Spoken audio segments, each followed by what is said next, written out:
I don't know what it is about Hokuto no Ken where it's so hard to create a decent game out of it. You've got tons of crazy martial arts action. You'd think the way to do it would be simple. And despite that, I can think of 2 games based on the franchise that I would rate above mediocre. And one of those is an arcade exclusive. Even the typing games are bad. Hokuto no Ken, of course, is the extremely influential series about a martial artist wandering a post-apocalyptic landscape. It's best known for making people's heads explode, an absolutely absurd amount of machismo, and letting people know that they are currently in a state of being deceased. You might remember the first 2 Hokuto no Ken games as being some of the worst games on the Famicom. Well, after making 2 truly awful action games, where do you take the series? A truly awful RPG, of course. So RPGs don't really mesh with my format of trying to make a video a day. I'm restricted to about an hour of playtime for each game. Sometimes I stretch that because I'd like to get a little bit more. Like, say, wanting to reach the first boss, so I would fight more than 2 different kinds of enemies. I wound up stopping when I double-checked a walkthrough and realized I had about another 15 minutes of the same identical battle occurring every time I took one step.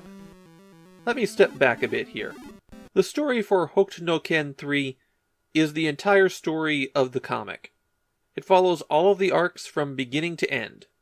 And despite the fact that this is published by Toei Animation, it doesn't pull in the stories specifically made for the cartoon. You start out in this town where you pick up 2 allies immediately just by talking to them with absolutely no conflict. When you're walking around, you hit A to bring up a menu, just like Dragon Quest. And here you can talk, use your special abilities, equip items, and an extra special command at the very end, travel. Rather than making a world that you wander through, you get information about the next destination you should go to, and then you use this command to teleport there. While you're walking around the towns, buying your equipment, sleeping at the inn, and chatting up the locals, you can't be attacked. But when you step outside the town's boundaries, you can start having random encounters. The random encounter rate is really swingy. You can wander around for a while, not finding anything, and then suddenly, every time you take a step, you get attacked. And that constant attack goes on for 8 or 9 fights. Despite all the palette swaps on the thugs, I really only encountered 2 different types. One of the very few nice things in Hokuto no Ken 3 is how when you're fighting a group of enemies, it colors them all differently. Combat is very much in the Famicom RPG mold. You've got your commands to fight, use a special ability, defend, use an item, or run, and you beat down whoever shows up. Now you might think that because he's one of the strongest martial artists in the world, Kenshiro would be able to do some cool things with that.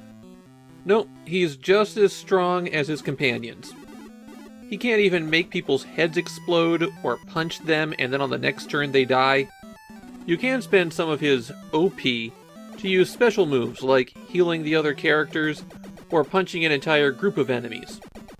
I wouldn't bother spending his points to heal people though. Your first companion has a free healing ability. Naturally, you'll have to grind up levels and get money for equipment, although I found out when I sold off my cheap armor from the starting town and bought the replacement armor, that I started taking more damage. The dungeons, when you encounter them, are just long corridors, and very rarely, after a long walk, the path will branch. You're not really exploring them, they're just dragging everything out. And in the case of the first fortress, the enemies inside were the exact same enemies as outside. You can even use your travel ability to get out of a dungeon. So you've got big, empty, pointless space. The biggest challenge is remembering what direction you are heading in after you've been attacked over and over and over again. I was walking through the first dungeon for about half an hour, and I was only about 2/3 of the way through it.